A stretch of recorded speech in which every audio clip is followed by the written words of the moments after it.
सज्जनों, वृंदावन में संत रहा करते थे जिनको लोग जज साहब कहा करते थे। किसी ने पूछा कि इन्हें लोग जज साहब क्यों कहते हैं, क्या ये जज साहब हैं?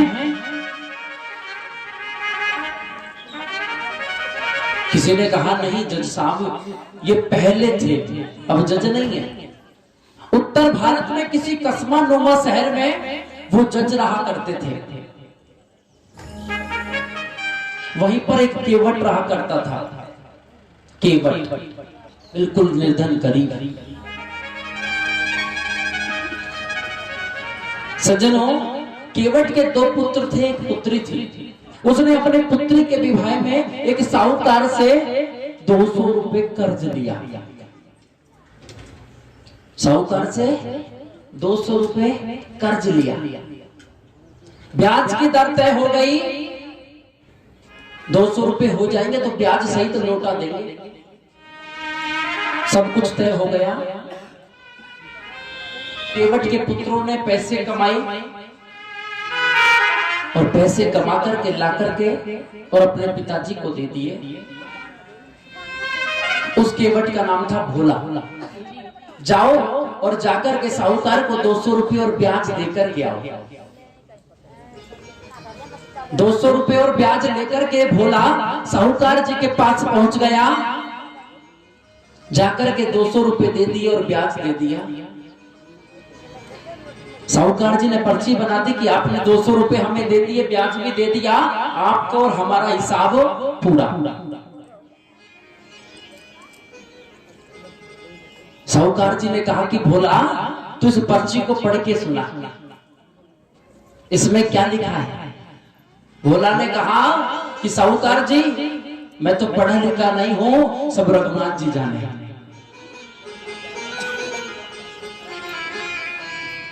मुझे नहीं पता इस पर्ची में क्या लिखा है, पर सब रघुनाथ जी जाने।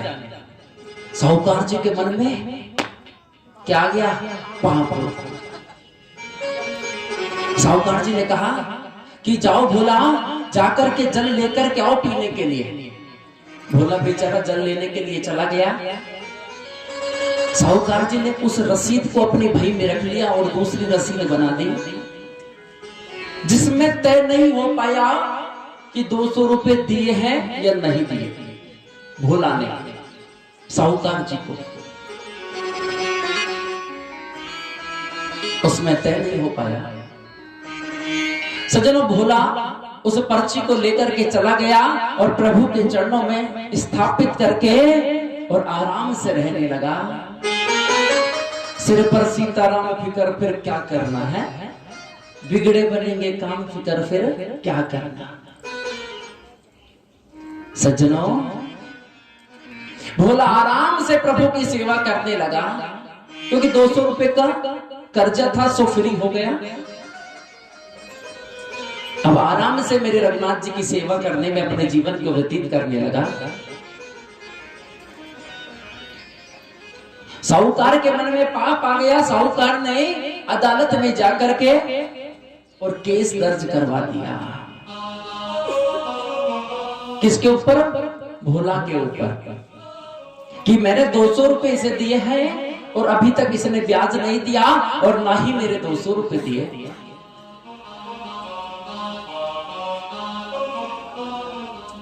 वहां से संबंध जारी हुआ। भोला के पास में पहुंचा। भोला ने देखा कि कोर्ट से बुलावा आया है। बेचारा सीधा साधा आदमी था। अदालत में पहुंच गया। अदालत में पहुंच गया। जज साहब ने कहा कि भोला, तुम्हारा नाम ही भोला है क्या? बोले जी हुजूर, मैं ही भोला हूं। तुमने साहूकार जी से 200 रुपए उधार लिए? बोला हाँ लिए थे। लौटाए नहीं? कि हुजूर मैंने लौटा दिए। 200 रुपए और ब्याज की दर जो तय हुई थी वो मैंने साहूकार जी को दे दी। जज साहब को दया आ गई। जज साहब कहने लगे कि भोला, तेरे पास कुछ प्रमाण है या जिस समय तुमने पैसे दिए उस समय तुम्हारे और साहूकार जी के बीच में कोई था? भोला ने जज साहब से कहा कि हे जज साहब, हे हुजूर, उस समय मेरे और साहूकार के बीच में सिवाय रघुनाथ जी के कोई नहीं था। रघुनाथ जी कौन है? भगवान। यहां इसने वैसे ही कह दिया कि रघुनाथ जी के सिवाय कोई नहीं था। जज साहब ने श्रम के पैसे से एक संबंध जारी किया रघुनाथ जी के नाम से और अपने चपरासी को उस संबंध को दिया और कहा कि जाओ और जाकर के रघुनाथ जी को इस संबंध को देकर के आओ, क्योंकि भोला सीधा है। चपरासी पूरे गांव में घूम करके आ गया, परंतु रघुनाथ जी का कोई घर नहीं था। रघुनाथ नाम का कोई व्यक्ति उस गांव में नहीं था।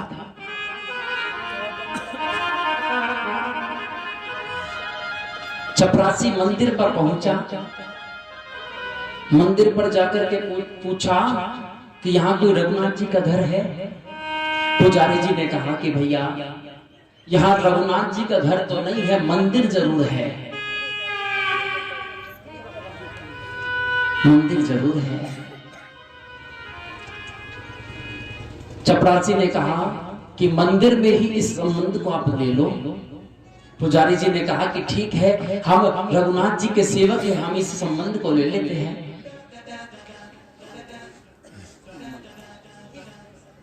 उस संबंध को ले लिया,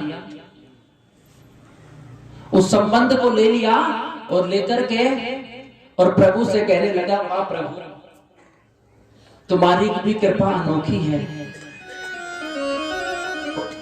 तुम भी बड़ी बड़ी लीलाएं करते हो। आपके लिए पायजेब कई बार आई, आपके लिए करधनी कई बार आई, आपके लिए सुंदर वस्त्र कई बार आए, आपके लिए सुंदर मुकुट कई बार आए, परंतु ये संबंध पहली बार आया।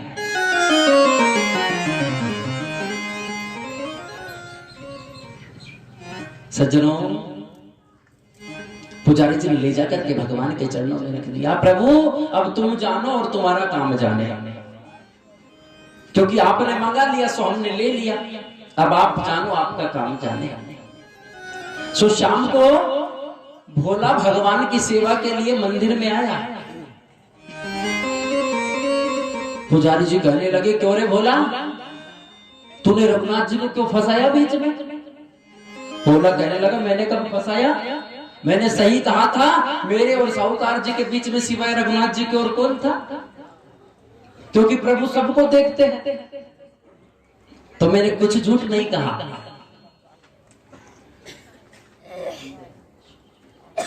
मैंने झूठ बोला क्या है? पुजारी जी ने कहा, ठीक है, अब सो तुमने कर दिया सो कर ही दिया। तारीख नजदीक आई। पुजारी जी ने कहा कि भोला, तुम जाओ और समय से कोर्ट में पहुंचना। अब रघुनाथ जी की जाने ये पहुंचे या ना पहुंचे, इनका काम है। सज्जनों, पुजारी जी भगवान से सुबह प्रातः होते ही, जिस दिन की तारीख थी उस दिन प्रातः होते ही प्रभु को स्नान करवाया, सुंदर वस्त्र पहनाए, क्योंकि पहली बार प्रभु बाहर जाने वाले थे।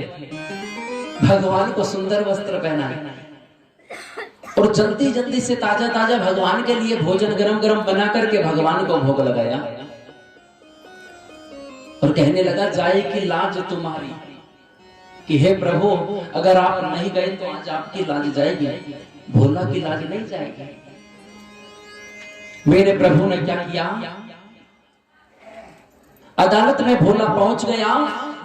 मेरे प्रभु के नाम से रघुनाथ हाजिर हो, रघुनाथ हाजिर हो, रघुनाथ हाजिर हो, ऐसा 3 बार विनीत चपरासी ने पुकारा। सज्जनों, जैसे ही विनीत चपरासी ने 3 बार पुकारा, उतने ही समय में एक वृद्ध आदमी आया। चाल अटपटी सी, झुकी सी देह, दुपट्टे टूटी फटी सी शीश धर गाए है और विनीत चपरासी के साथ आज रघुनाथ जी गवाह बनाए हैं। आज शुभ रघुनाथ जी गवाह देने के लिए आए हैं। भोला आराम से बैठा है और मेरे प्रभु कटेड़े में जाकर के खड़े हो गए। जज साहब ने कहा, क्यों तुम ही रघुनाथ जी हो? मेरे प्रभु बोलने लगे, जी हुजूर, मैं ही रघुनाथ हूं। जज साहब ने कहा कि हमें ये बताओ, जब साहूकार जी को 200 रुपए भोला ने दिए उस समय आप कहां थे? रघुनाथ जी ने कहा कि जी हुजूर, उस समय में वहीं पर उपस्थित था। जैसे ही इस बात को साहूकार ने सुना, सुनते ही कहने लगा, ये कब था वहां?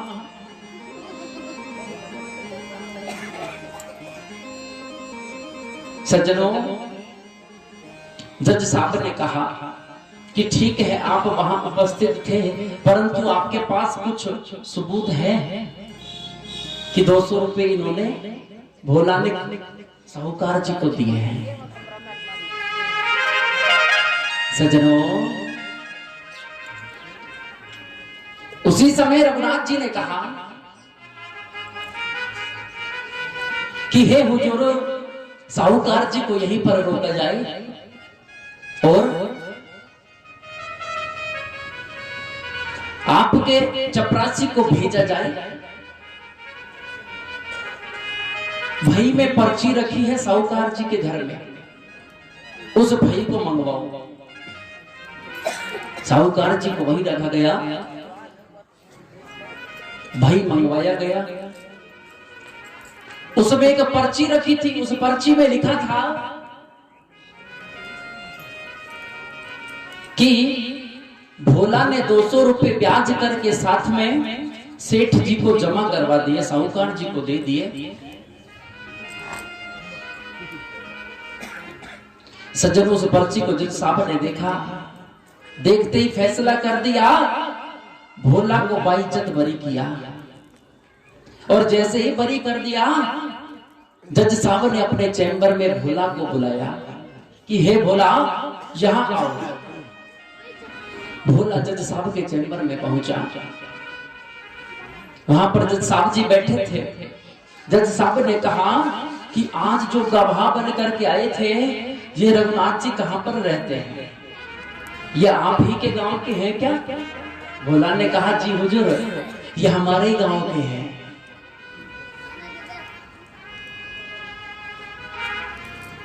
जज साहब कहने लगे कि हे भोला, ये कहां रहते हैं? बोल महाराज, जो मंदिर है वही रहते हैं। जज साहब कहने लगे कि इनकी इतनी औकात तो लगती नहीं कि ये मंदिर बनवा सके। इतनी औकात तो नहीं लगती है कि ये मंदिर बनवा सके। इतने पैसे वाले तो है नहीं, लगते गरीब हैं। भोला कहने लगा कि नहीं जज साहब, इन्होंने मंदिर नहीं बनवाया, ये मंदिर में रहते हैं। बोल पुजारी से भी नहीं लगते। नहीं जज साहब, जो मंदिर में मूर्तियां बन करके बैठे हैं वो ही रघुनाथ जी थे। जज साहब ने जैसे ही सुना, कुर्सी छोड़ करके खड़े हो गए। नेत्रों से आंसू प्रवाहित होने लगे। और जज साहब मन में सोचने लगे कि सुख नारद सारद शेष महेशम जाके ध्यान में न निरंतर आते रहे हैं। भगवान भी सोचते हैं, देवता भी सोचते हैं कि भगवान के दर्शन हो जाए, परंतु आज जज साहब की अदालत में मेरे प्रभु रघुनाथ जी स्वयं गवाह बन करके आए हैं। जज साहब ने उसी दिन इस्तीफा दे दिया कि आज से मैं नौकरी नहीं करूंगा। क्यों? क्योंकि मैं तो एक अदालत का जज हूं। मैं तो एक छोटी सी अदालत का जज हूं और इनकी अदालत में हर किसी को हाजिर होना पड़ता है। जज साहब जी मन में सोचते रहे कि रघुनाथ जी आकर के मुझे समझाते रहे और मैं समझता रहा, प्रश्न पूछता रहा। उसी दिन इस्तीफा देकर के वृंदावन में चले गए और कभी आज तक भगवान के मंदिर में भी इन्होंने प्रवेश नहीं किया। क्यों? क्योंकि ये मन में विचार करते हैं कि हे प्रभु, मैं आपके दर पर आने के काबिल नहीं हूं, क्योंकि मैंने आपको कठेड़े में बुला करके खड़ा कर दिया एक दिन। हे नाथ, मैं आपके मंदिर में नहीं आ सकता। आ तो गया हूं मगर जानता हूं तेरे दर पे आने के काबिल नहीं हूं। हे प्रभु, मैं तुम्हारे दर पर आ जाता हूं। और जज साहब की भी एक विशेषता थी, प्रभु के मंदिर में सन्मुख में आते, जो रेत पड़ी होती थी, मिट्टी पड़ी होती थी, उसे उठा करके मस्तक के लगा लेते, परंतु कभी भगवान के दर्शन नहीं किए। सज्जनों, मेरे रघुनाथ जी ऐसे हैं जो भक्त के लिए अदालत में जाकर खड़े हुए हैं। बोलिए भक्त वत्सल भगवान की।